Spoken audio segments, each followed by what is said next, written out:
Today we will see the power of wealth in Chinese history in shaping China to where it is today.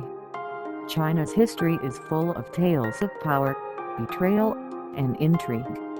One such story unfolds in the year 8959, during a period of chaos known as the Five Dynasties and Ten Kingdoms era. For decades, China had been plagued by internal strife, warlordism, and the constant rise and fall of short-lived dynasties. Generals, not emperors, often held the true power, and many kings met their end at the hands of those they trusted. But one man, the general named Zhou Huangdi, would rewrite this story. Rising from the battlefield to become the first emperor of the Song dynasty, he would not only unify China but also ensure his reign was stable and successful.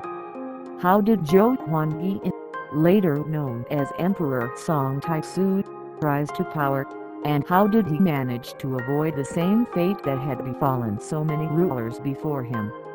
This is the story of his remarkable ascent and reign. Before Zhou Huangdi rose to power, China was deeply fractured.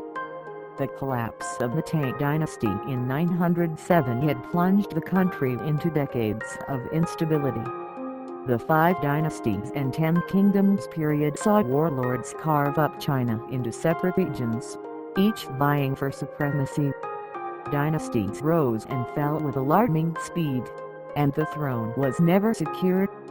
Generals, who commanded vast armies, often held more influence than the emperors they served, and this led to a series of violent coups. Several emperors during this era met tragic ends, often murdered or poisoned by their own generals who sought to seize power for themselves.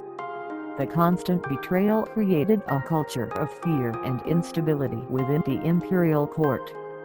Kings, knowing their lives were often in the hands of their military commanders, lived in constant dread.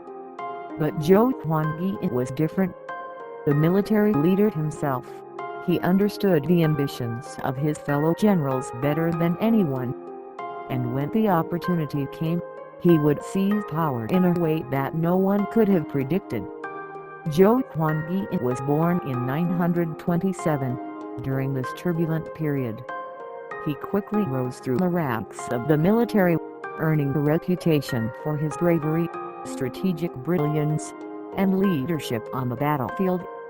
By the late 950, he had become one of the most powerful generals in the later Zhou dynasty, the last of the Five Dynasties. In 8959, the reigning emperor of later Zhou, Chai Rong, passed away, leaving behind a young and inexperienced successor. With the empire on the verge of collapse and foreign invaders threatening from the north, the situation was dire.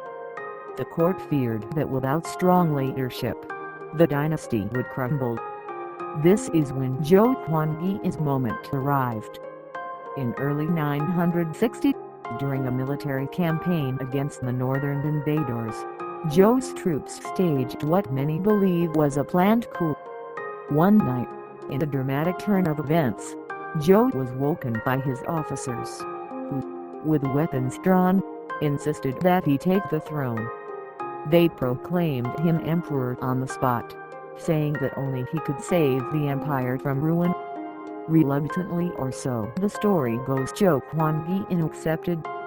Clad in the imperial yellow robe, Zhou marched his army back to the capital of Kaifeng, where he deposed the young emperor and took the throne for himself, founding the Song dynasty. But Zhou's rise to power wasn't just a military coup, it was a carefully orchestrated transition.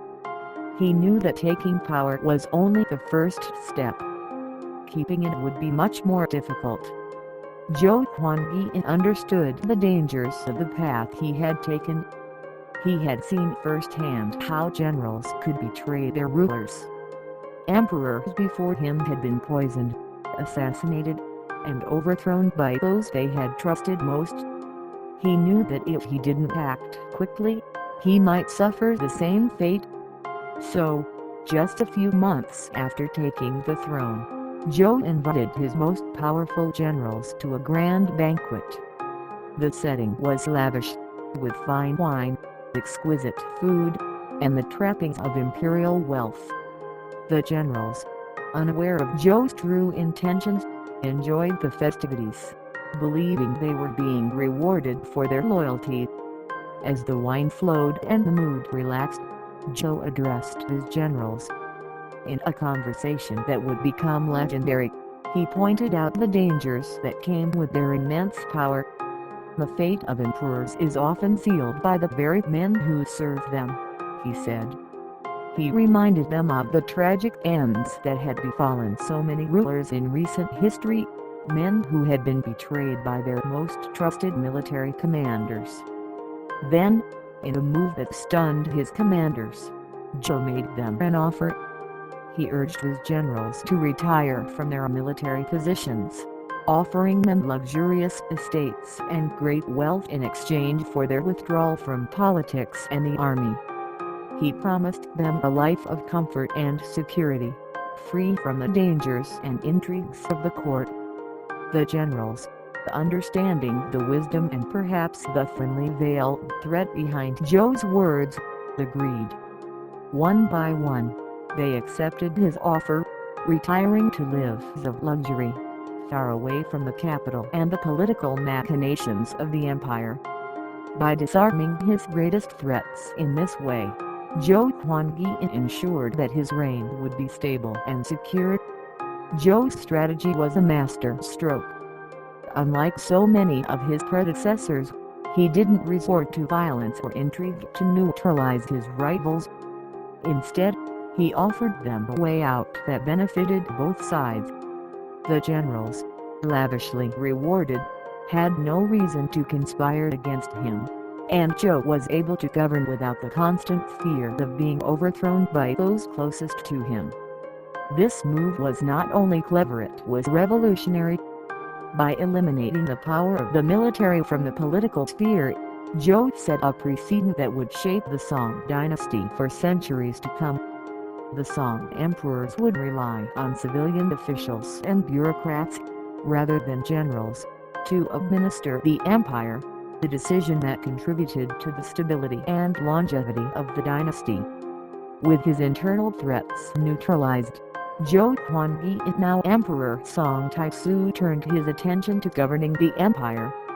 Zhou Huangyi's reign as Emperor Song Taisu was marked by a series of reforms that strengthened the central government and laid the foundations for one of the most prosperous dynasties in Chinese history.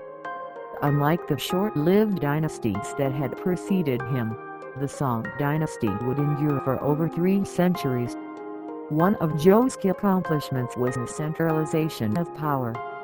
By reducing the influence of the military and focusing on civilian governance, he ensured that the empire would not be torn apart by warlordism.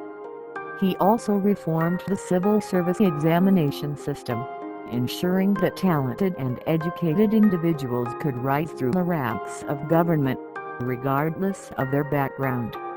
Under Song Taizu's leadership, China experienced a period of peace and stability. Agriculture flourished, trade expanded, and cities grew. The economy boomed, with technological innovations in areas such as printing, navigation, and engineering contributing to the empire's wealth. The Song dynasty would become known for its cultural and intellectual achievements, with advancements in art, literature, and philosophy. Emperor Song Taizu's reign may have begun with a military coup, but it was his wisdom, diplomacy, and foresight that ensured its success. By skillfully navigating the dangerous political landscape of 10th century China, he avoided the fate of so many rulers who had come before him.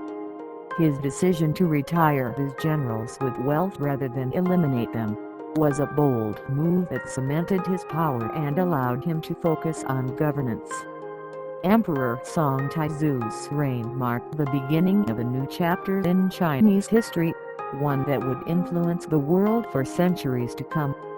Thank you for joining us on this journey into the past. If you enjoyed this story, make sure to like, subscribe as we look forward to our first 10,000 subscribers, and hit the notification bell for more deep dives into history's most fascinating on power of wealth, billionaires and brands. Until next time, remember, history is written by those who rise to meet the challenges of their time.